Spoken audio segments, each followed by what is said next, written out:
Well, hello there, Cozy Club. Good morning, good afternoon, or good night, depending on what time of the day you are watching this. Welcome back to the Cozy Club, my friends. We've got yet another Disney Sorcerer's Arena video for you all today, and today's going to be a banger of a video because we're keeping up with the raid theme, my friends, and starting off a new series that is not only going to be within the raid here, but for other game modes or anything else within DSA. It is called Hidden Gems. Now, as you guys know, with multiple games and multiple sports and movies and TV shows, there's always characters or people, actors, players that don't get noticed, even though they're doing a heck of a good job. Now, obviously, you're going to be noticing the Tom Brady's, but are you looking at the O-line that's keeping him alive? So today's video, we're going to be talking about characters in the raid that I have not mentioned whatsoever. They are going to be called Hidden Gems of the Siege on Olympus raid, and we're going to be talking about 10 characters today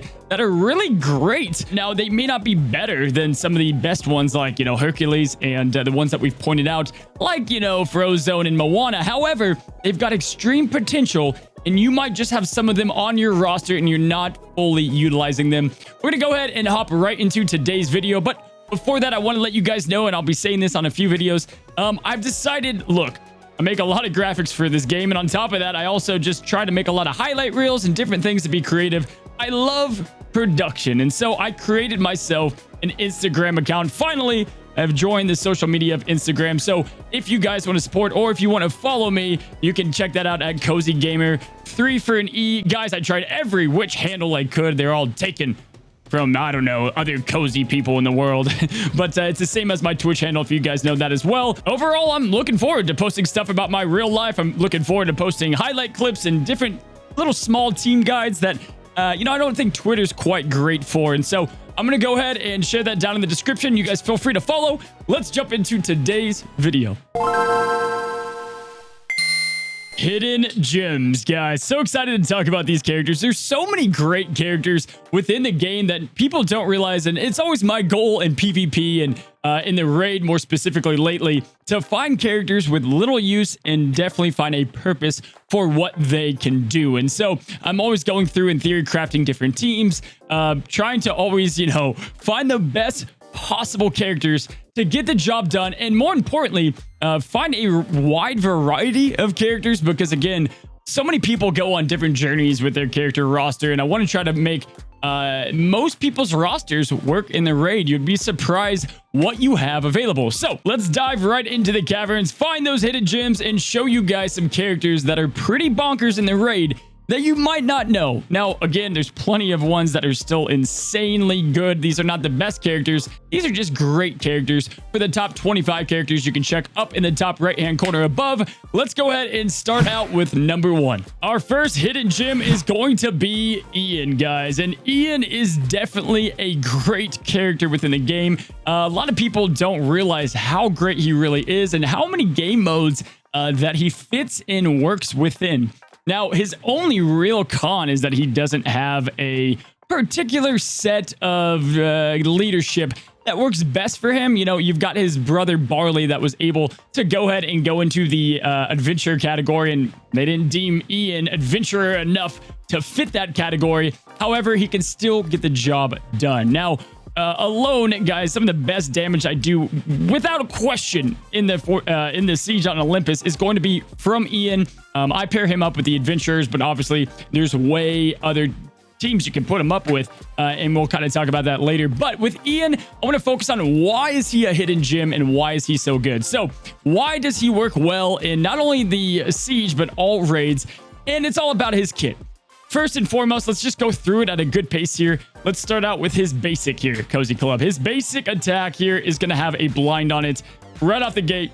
You got to love it. The blind's going to help you avoid a lot of critical attacks. And on top of that, if Barley is an ally, you can put this on adjacent characters. So against a tornado, keeping yourself alive is going to be massive. And you can blind those twisters with relative ease, even with a basic attack, right? So even if you're out of magic, the basic's going to be great. Why else is Ian a hidden gem, though? I'm glad you asked. It's all going to be about Magnora, guys. This move is bonkers. It is bonkers in all game modes, but in the raid, it's even better. So First and foremost, you can increase duration of harmful effects on the character. So if you load on continuous damages, or if you do fear or anything like that, or the lava titan, you put slow out there, you can extend that by 1 by using this ability. On top of that, though, if there's no harmful effects, you're gonna have a great chance to inflict 1 on him. He is my MVP lately on so many teams, and he can work well even without his brother. Now, on top of that, he's also gonna spread helpful effects to his teammates, so you can get things like harmful immunity on him, tactics, and spread it on over to your team with relative ease, which is also super clutch. And he can go ahead and gain random ones if he doesn't have any. Like, he produces harmfuls and helpfuls, which you guys know are so vital within the raid. Not to mention the move just does a crap ton of damage. Now, by now, everybody knows about Voltower, but this guy, this move, this ability just smacks, right? Like, you can stack debuffs so well in this raid because of the mechanics of it, and Ian is one of the best to do it. I've had insane numbers pop off with this guy, but essentially, you can go ahead, stack a bunch of harmfuls on it. And why this move is so solid is, first, you can go ahead and drain 30% turn meter from the Titan. That's going to be huge. But also, with no damage cap, you can deal damage 45% increase for every harmful. This is going to stack up with so many great teams. I mean, the guy can put out ridiculous amounts of numbers. And with Barley on his side, you can actually nuke pretty much everything that's out on the field. Great for the Rock Titan, Twister, and Ice. And then lastly, my friends, he's got the Gift of Magic, giving himself 15% potency, which is going to be perfect for the high tenacity of the Titans. The second hidden gem, diving deep and trying to find it, is going to be Mr. Incredible. Now, the Incredibles, they're not very incredible at the moment, but within the raids, they've got a lot of purpose, and if you happen to have them, they're definitely a team that you want to consider because they've got some great hidden qualities about them, especially Bob. Now, I'm not going to pick all the Incredibles because that would go, against my 10 hidden gems premise, but we can kind of put them all together. Dash is great. Elastigirl is awesome as well. With Bob, he is going to be the lead that you want to use. The Incredibles are a little bit different. You want to use Bob's lead with the Rock and Tornado Titan, and then once that Tornado Wind Titan goes down, then feel free to use Elastigirl's lead, which is going to be much better. However, with Bob, what makes him great? Well, he's got offense down on his basic. He's got a 2-turn taunt. He can give magic to the other Incredibles. He's got counterattack. He also has something to call everybody to assist that are Incredibles. And then the best part is just the way that he works is meant to protect the allies around him. He's going to be gaining big time taunts when his other family members go down. And his leadership gives a big boost of tenacity over to the Incredibles. And on top of that, whenever they get a harmful effect, he heals them. So he's amazing for the Rock Titan. Also really good in general with the Lava and the Rock Titan. Just together, both of those are the Titans that he really succeeds on, and it can pump out a lot of damage on Dash. We won't go through all the Incredibles, but Violet, also want to give her a mention. She has an AoE shield and an AoE defense up. Very, very vital for the raid as well to keep people alive and healthy. Again, in the Lava or the Rock Titan. Let's get to number 3. Mr. Genie. You've never had a friend like him for a good reason. Mainly, Genie he's like almost always there, right? Like, he's got a great kit. He can do so much, but in comparison to other characters, it just doesn't quite live up to him. However, this guy slept on. So many people have Genie just because, he's a lot of people's favorite character, mine included, just like in the general Disney sphere. But also, he's got himself a good raid kit, guys. He can summon a clone of himself. That kind of helps out on the Twister Titan. He's got a cleanse in Hat Trick. You can cleanse, which is massive, and put it over to the Titan, or put it over to the Titan's minions. He's also got a silence, which is going to be great. As you know, silence is so powerful in the raid to take care of the minions. And then he also can keep people alive the first time that they die. Genie is the Swiss Army knife, and he still maintains that name even within the siege on Olympus. He's able to really help out the team and get a lot of different jobs done. you know, add a cleanser, add somebody that can put a silence, and then some big damage with the basic. You're going to see a common theme in this video. People that hit multiple times are going way up there because they weren't discovered in the Forbidden Depths the way that the boss mechanics worked. Now, we only got a couple pay-to-play options. I try my very best for the majority of these videos. I know a lot of you guys out there are free-to-play or very light spinners in the game. And so my goal is not to just say, hey, get these characters you can't get. Typically, I just like showcasing them so you know the potential of the character. But Wendy was too good to leave off the list. Guys, I've been talking about Wendy for I don't know how long now, a few weeks. I've showcased her in the Forbidden Depths. I've showcased her with Slap Zone. Wendy, darling, is a phenomenal, in fact, one of the best characters that nobody talks about. And it's because nobody has her. Wendy is able to, honestly, she could break the game in so many different ways. I've already discovered it. People have discovered it. And it is crazy. The secret and the hidden gem of the little girl in Wendy, guys. I guess Peter Pan knew, but my gosh, what she can do. So you know about Peter Pan's shadow. Her whole kit is based around the shadow, and you can shadow people very consistently on a low cooldown. You can, you know, leave that up to your imagination, what you can build up with that. Pain and Panics, Megs to have Hercs and Hades assists. You can stack other debuffs like crazy. And I'll leave it at that. She's just completely bonkers. With the why you're very welcome, she calls all those shadows to assist, which is also nuts. And then she can call on her basic. Wendy is one of those characters. When she drops, like if the Peter Pan crew drops all together, single focus file on Wendy. She is a raid game changer and a huge hidden gem for any team. Gizmo Duck. This one's a little weird. So Gizmo, I don't use him in my own runs. I think there are better people to use, but he's a hidden gem for sure because of his kit and what he has to bring survivability to your team. Especially if you have Big Hero 6 and you already have a lot of tech characters, Gizmo is the perfect addition for a lot of the Titans. First, he's going to have himself a big taunt. Without any question, he gains a lot of shield. He gains a taunt. He gains more max health. He can give magic to his allies, whether they're tech or not. Big time magic reductions.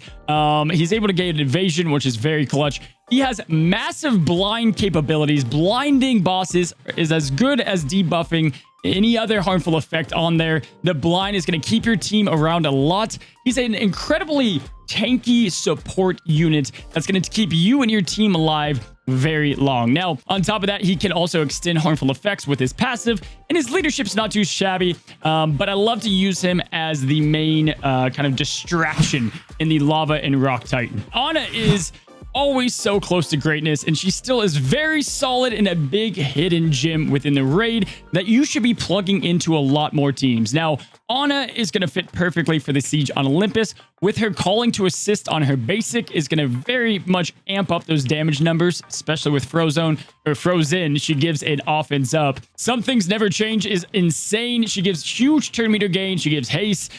This is a good way to get your team going way more than the Titans. And in addition, she's going to give a random Frozen teammate a cooldown. She has so much synergy built in the kit, but then she also works as such a great plug-and-play character, which is one of the reasons I love Ana. She's got offense down, turn meter down, and her leadership is one of the best for the Rock and Lava Titan as well. We've talked about him a lot lately, but we got to keep talking. Frollo is awesome. Why I love Frollo and why he's such a great hidden gem that people don't realize is everything the man does is perfect even without investing a lot into him. He has calling of basics on your highest offense character. So he's going to get the shot caller, the quarterback, to do the job while he's going to sit back and relax at low tier levels that you guys have him at. Smite the Wicked is a silence. You need that. It's perfect. The Judge's Command is something special. Obviously, getting those archers out there is perfect for the summons for the Tornado Titan, and they can stack up a lot of continuous damage or work well with the Hades team. Hellfire builds up naturally pretty quickly, and his leadership, we talked about it on the Sheer Evil video, it's amazing, right? You're going to have a 35% minus defense. You're going to have 25% that can be upgraded to also 35% negative tenacity, able to land so many more harmful effects. And then, of course, you can get the same deal with offense, just taking a lot less damage altogether. Frollo is a beast in a massive hidden gem. Pocahontas. I'll be brief about Poca. You guys already know what she does well, and we already have videos on that. But the big thing about Poca, just to really just iron in on one big thing is she's able to put all of the harmful effects back on the boss. And why this is so big, not all of them, but it's a good chunk of them. She's just up to 4 on every teammate. Why that's so big is that these Titans, when they have their big kahuna ability, they're going to put a lot of harmful effects on your team. And so what I like about her is she can heal, cleanse, and just dish all of those debuffs back and just make the Lava Titan pay massively, or the Ice Titan. Gotta love Poker for that. She has turn meter increase and a solid lead. I don't see enough people talking about her. I wanted to put her on the list. We know she's a good healer. We know she's a cleanser. But she is definitely worth putting in as a plug and play for a lot of the Titans because she does a lot to get the job done. However, once her cooldowns are gone, she is legit useless. Like, you want to beg the Titan to use the instant death on Poca. She's it's done after she's done the Colors of the Wind. We have 2 more characters left, and both of them have cleansing abilities, as cleansing is so vital within this raid. But let's talk about Wally. Guys, Wally is someone that no one has access to at the moment, but when you do, I love this guy. First and foremost, he has the same ability as Poca. He can take 2 harmful effects, or has a chance to, and spit them back over to the boss, inflicting with pretty solid damage. He can purge, he can assist, but what I like about him is his speed is through the roof. But on top of that, once he gets like these big, massive hits from the Titan, he gets a huge passive ability, Empowered. 60% defense, and he's immune to critical strikes until his turn. And what I love about that, guys, is that you can go ahead and assign a taunt with like Dr. Facilier or Jack Skellington, and Wally will soak up the damage like nobody's business. Like, it just doesn't bother him whatsoever. So not a lot of people have Wally, but you know, keep an eye out whether it's 3-4 months from now if he is farmable. Him and Eve could and should be pretty solid within the Forbidden Depths, you know, in the Tornado Titan especially. But I like Wally as a plug-and-play cleanser if you happen to have him. Big hidden gem. And that's going to take us to our last one. Esmeralda's just bonkers. She's perfect for the raid. She's perfect, and I do mean it. Feast of Fools, 50% turn meter reduction, and it makes the Twisters attack the Twister. It makes the Rock. It makes every raid boss attack itself, which is crazy. On top of that, she has a huge adjacent cleanse, getting rid of all the harmful effects. Jolly in her basic can put out as much damage as anybody in the game. And then obviously her passive can cleanse and her passive can stealth. Esmeralda, I'm going to keep saying it until you guys get it. Esmeralda is the biggest hidden gem of a character with so many applications in so many game modes. She is a no-brainer for most of you guys. So, Cozy Club, that is going to be our video today on the hidden gems, the less popular characters within DSA. Hopefully, you guys enjoyed today's video. Let me know down below any hidden gems that you guys have. Explain them, sell them to me. What is a great character we're just not looking at here? Hopefully, you guys have a fantastic rest of your day, and until next time, stay cozy, my friends.